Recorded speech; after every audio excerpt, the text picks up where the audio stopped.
쓸모와 미국이 일본과 남태평양 팔라우 제도에 미사일을 배치할 것이라는 보도가 나왔습니다.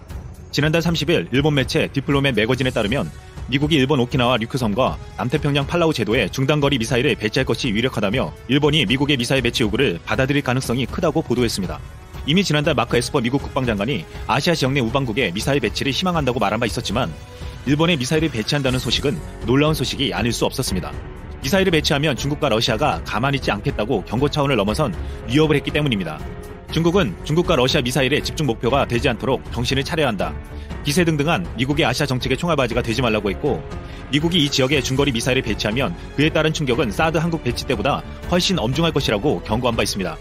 러시아도 가만히 있지 않았습니다. 콘스탄틴 코사체프 러시아 의원은 미국의 중거리 미사일을 배치한 국가는 우리의 잠재적인 핵 목표라고 발언했고 미사일을 배치한 미국의 동맹국은 자연적으로 우리가 몇 분의 비행만으로 타격할 수 있는 핵 목표 국가가 된다고 강조했습니다. 중국과 러시아의 강력한 반발 때문에 미국의 외교안보 분석업체 스트래포도 최근 보고서에서 미국이 아시아에서 미사일 기지를 받아들일 나라를 찾기가 쉽지 않을 것이라고 전망했습니다.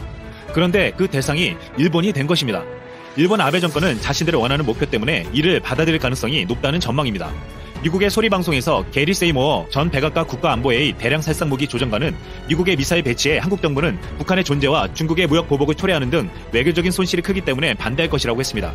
하지만 미국의 전문가들은 지정학적 위치에 따라 일본의 계산은 다를 것이라고 분석했습니다. 마크 피츠패트릭 전 국무부 비확산 담당 부차관보는 실제 미사일 개발과 배치까지는 시간이 걸리기 때문에 참정권을 갖춘 보통국가를 꿈꾸는 일본 아베 정권은 평화헌법 개정 뒤 중거리 미사일 배치를 추진할 수 있다고 말했습니다. 최근 일본은 내년 방위비를 사상 최대 규모인 60조로 책정하며 자위대 활동 반경을 넓혀 공격형 방위력을 확충하겠다고 했습니다. 또한 F-35 탑재형 공격용 장거리 순항 미사일 JSM을 도입하려 하고 있습니다. 정말 일본이 미국 미사일 배치를 한다면 어떤 일이 벌어질지 살펴보겠습니다. 일본 경제에 있어서 중국은 엄청난 존재입니다. 중국은 2018년 미국을 제치고 일본에서 가장 수출을 많이 하는 나라가 되었습니다. 또한 중국은 일본의 주요 수입국 중 1위로 일본이 가장 많이 수입하는 나라이기도 합니다. 이미 일본은 지난해 하반기에 이어 올해 상반기에도 무역수지 적자를 기록했는데 그 이유가 미중 무역 갈등의 영향으로 중국 수출이 감소한 것 때문이었습니다. 또한 일본은 중국 내에서 생산해 수출하는 품목도 연간 11조 원이 넘는 것으로 추정되고 있습니다. 이미 지난 2010년 센카쿠 분쟁을 둘러싸고 중국은 일본에 경제 보복을 한 바가 있습니다.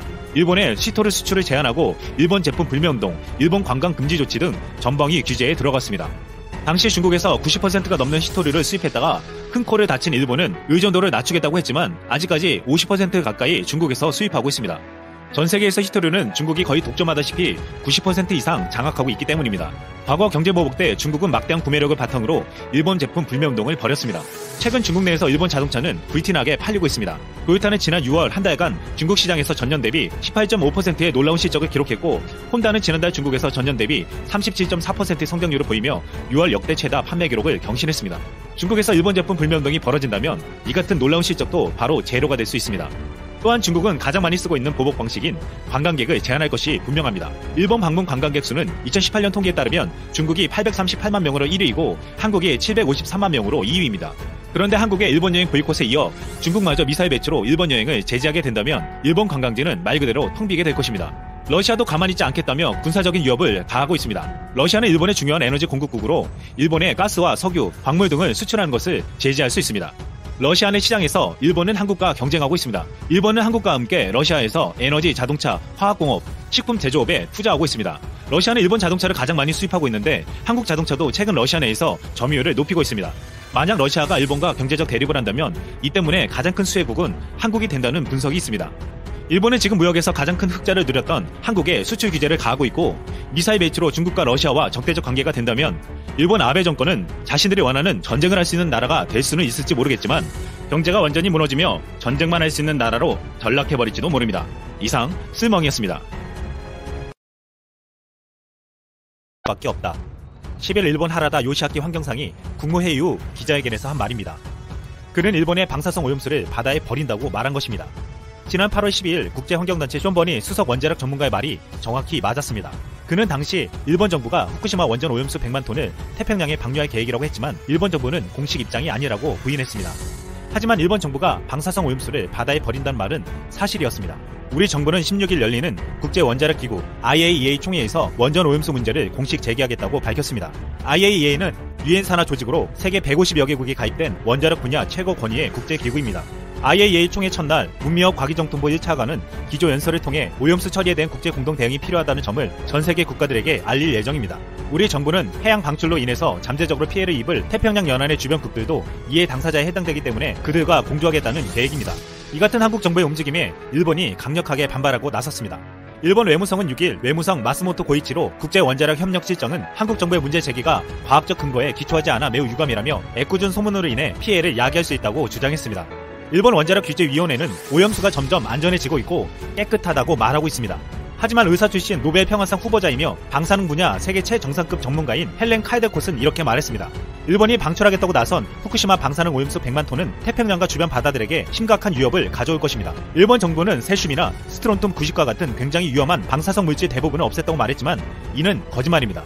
그는 일본이 방출하려는 물에는 암을 일으키는 방사성 물질인 트리튬이 엄청나게 들어있다며 트리튬은 수소와 결합하기 때문에 제거할 수도 없다고 했습니다. 일본의 연구진들은 방사능 오염수 방류 시뮬레이션을 해본 결과 7달 뒤에는 제주도에 도달하고 588일이 되면 우리나라 바다 전역이 오염된다는 결과가 나왔습니다. 먹이 사슬에 따라서 소금, 미역, 해초류 등을 비롯해 물고기와 관련된 식품들은 모두 방사능에 오염되고 이것을 먹는 우리 국민들에게 상상할 수 없는 피해가 가게 된다고 말했습니다. 전문가들의 강력한 경고와 주변국들의 우려가 있는데도 일본이 이 방법을 밀어붙이는 이유는 비용이 싸기 때문입니다. 오염수 해양 방출은 350억 원이 소요되고 7년 4개월이 걸리지만 원자력 업체들이 제안한 방사성 물질 제거 기술은 최소 2조 4천억 원에서 최대 214조가 소요될 것으로 추산됐습니다. 일본 정부는 5개 방안 중에서 가장 빠르고 값싼 방법을 선택한 것입니다. 우리 정부는 일본 정부의 주장을 그대로 믿을 수 없다며 향후 국제조사단을 구성해 일본 측에 현장 공개를 요구하는 방안을 검토 중입니다. 우리 정부는 러시아, 중국, 캐나다, 미국, 대만 등 태평양 주변에 있는 국가들에게 알려 공조해 나갈 예정입니다. 양효원영 에너지 전환 포럼 사무처장은 오히려 주변국들에게 먼저 피해가 갈 수 있다는 주장을 했습니다. 일본이 오염수를 방류할 경우 쿠로시오 해류가 필리핀에서 시작해 일본, 러시아, 미국의 캘리포니아 쪽으로 적도를 둘러 한국으로 돌아오는데 약 1년에서 2년 정도 걸린다는 것입니다. 실제로 과거 후쿠시마 원전 사고 후 3, 4개월쯤 캘리포니아와 알래스카 쪽에서 세슘이 검출됐고 1, 2년 뒤에 동해에서 세슘 농도가 높아진 바 있었습니다. 일본이 방사성 오염수를 방출하면 우리보다 미국이나 태평양 연안 섬 국가들에게 피해가 먼저 갈 수 있다는 이야기입니다. 그렇다면 이를 우리가 적극적으로 열어놔시키면 각국의 환경단체와 국민들은 들고 일어날 수 있습니다. 일본은 도쿄올림픽과 방사성 오염수 방류를 통해서 전 세계의 안전을 위협하고 있습니다. 이번 16일 오스트리아 빈에서 열리는 IAEA 총회는 국제전의 시작입니다. 한국은 이를 계기로 일본의 이런 만행을 전 세계에 알려나갈 예정입니다. 이상 쓸멍이었습니다. 미사일을 배치할 것이라는 보도가 나왔습니다. 지난달 30일 일본 매체 디플로맷 매거진에 따르면 미국이 일본 오키나와 류큐섬과 남태평양 팔라우 제도에 중단거리 미사일을 배치할 것이 유력하다며 일본이 미국의 미사일 배치 요구를 받아들일 가능성이 크다고 보도했습니다. 이미 지난달 마크 에스퍼 미국 국방장관이 아시아 지역 내 우방국에 미사일 배치를 희망한다고 말한 바 있었지만 일본에 미사일을 배치한다는 소식은 놀라운 소식이 아닐 수 없었습니다. 미사일을 배치하면 중국과 러시아가 가만히 있지 않겠다고 경고 차원을 넘어선 위협을 했기 때문입니다. 중국은 중국과 러시아 미사일의 집중 목표가 되지 않도록 정신을 차려야 한다. 기세등등한 미국의 아시아 정책의 총알바지가 되지 말라고 했고 미국이 이 지역에 중거리 미사일을 배치하면 그에 따른 충격은 사드 한국 배치 때보다 훨씬 엄중할 것이라고 경고한 바 있습니다. 러시아도 가만히 있지 않았습니다. 콘스탄틴 코사체프 러시아 의원은 미국의 중거리 미사일을 배치한 국가는 우리의 잠재적인 핵 목표라고 발언했고 미사일을 배치한 미국의 동맹국은 자연적으로 우리가 몇 분의 비행만으로 타격할 수 있는 핵 목표 국가가 된다고 강조했습니다. 중국과 러시아의 강력한 반발 때문에 미국의 외교안보 분석업체 스트래포도 최근 보고서에서 미국이 아시아에서 미사일 기지를 받아들일 나라를 찾기가 쉽지 않을 것이라고 전망했습니다. 그런데 그 대상이 일본이 된 것입니다. 일본 아베 정권은 자신들의 원하는 목표 때문에 이를 받아들일 가능성이 높다는 전망입니다. 미국의 소리방송에서 게리 세이모어 전 백악관 국가안보회의 대량 살상무기 조정관은 미국의 미사일 배치에 한국 정부는 북한의 존재와 중국의 무역 보복을 초래하는 등 외교적인 손실이 크기 때문에 반대할 것이라고 했습니다. 하지만 미국의 전문가들은 지정학적 위치에 따라 일본의 계산은 다를 것이라고 분석했습니다. 마크 피츠패트릭 전 국무부 비확산 담당 부차관보는 실제 미사일 개발과 배치까지는 시간이 걸리기 때문에 참정권을 갖춘 보통 국가를 꿈꾸는 일본 아베 정권은 평화헌법 개정 뒤 중거리 미사일 배치를 추진할 수 있다고 말했습니다. 최근 일본은 내년 방위비를 사상 최대 규모인 60조로 책정하며 자위대 활동 반경을 넓혀 공격형 방위력을 확충하겠다고 했습니다. 또한 F-35 탑재형 공격용 장거리 순항 미사일 JSM을 도입하려 하고 있습니다. 정말 일본이 미국 미사일 배치를 한다면 어떤 일이 벌어질지 살펴보겠습니다. 일본 경제에 있어서 중국은 엄청난 존재입니다. 중국은 2018년 미국을 제치고 일본에서 가장 수출을 많이 하는 나라가 되었습니다. 또한 중국은 일본의 주요 수입국 중 1위로 일본이 가장 많이 수입하는 나라이기도 합니다. 이미 일본은 지난해 하반기에 이어 올해 상반기에도 무역수지 적자를 기록했는데 그 이유가 미중 무역 갈등의 영향으로 중국 수출이 감소한 것 때문이었습니다. 또한 일본은 중국 내에서 생산해 수출하는 품목도 연간 11조 원이 넘는 것으로 추정되고 있습니다. 이미 지난 2010년 센카쿠 분쟁을 둘러싸고 중국은 일본에 경제 보복을 한 바가 있습니다. 일본의 시토르 수출을 제한하고 일본 제품 불매운동, 일본 관광 금지 조치 등 전방위 규제에 들어갔습니다. 당시 중국에서 90%가 넘는 시토르를 수입했다가 큰 코를 다친 일본은 의존도를 낮추겠다고 했지만 아직까지 50% 가까이 중국에서 수입하고 있습니다. 전 세계에서 시토르는 중국이 거의 독점하다시피 90% 이상 장악하고 있기 때문입니다. 과거 경제보복 때 중국은 막대한 구매력을 바탕으로 일본 제품 불매운동을 벌였습니다. 최근 중국 내에서 일본 자동차는 불티나게 팔리고 있습니다. 토요타는 지난 6월 한 달간 중국 시장에서 전년 대비 18.5%의 놀라운 실적을 기록했고 혼다는 지난달 중국에서 전년 대비 37.4%의 성장률을 보이며 6월 역대 최다 판매 기록을 경신했습니다. 중국에서 일본 제품 불매운동이 벌어진다면 이 같은 놀라운 실적도 바로 제로가 될 수 있습니다. 또한 중국은 가장 많이 쓰고 있는 보복 방식인 관광객을 제한할 것이 분명합니다. 일본 방문 관광객 수는 2018년 통계에 따르면 중국이 838만 명으로 1위이고 한국이 753만 명으로 2위입니다. 그런데 한국의 일본 여행 보이콧에 이어 중국마저 미사일 배치로 일본 여행을 제재하게 된다면 일본 관광지는 말 그대로 텅 비게 될 것입니다. 러시아도 가만히 있지 않겠다며 군사적인 위협을 가하고 있습니다. 러시아는 일본의 중요한 에너지 공급국으로 일본에 가스와 석유, 광물 등을 수출하는 것을 제재할 수 있습니다. 러시아 내 시장에서 일본은 한국과 경쟁하고 있습니다. 일본은 한국과 함께 러시아에서 에너지, 자동차, 화학공업, 식품 제조업에 투자하고 있습니다. 러시아는 일본 자동차를 가장 많이 수입하고 있는데 한국 자동차도 최근 러시아 내에서 점유율을 높이고 있습니다. 만약 러시아가 일본과 경제적 대립을 한다면 이 때문에 가장 큰 수혜국은 한국이 된다는 분석이 있습니다.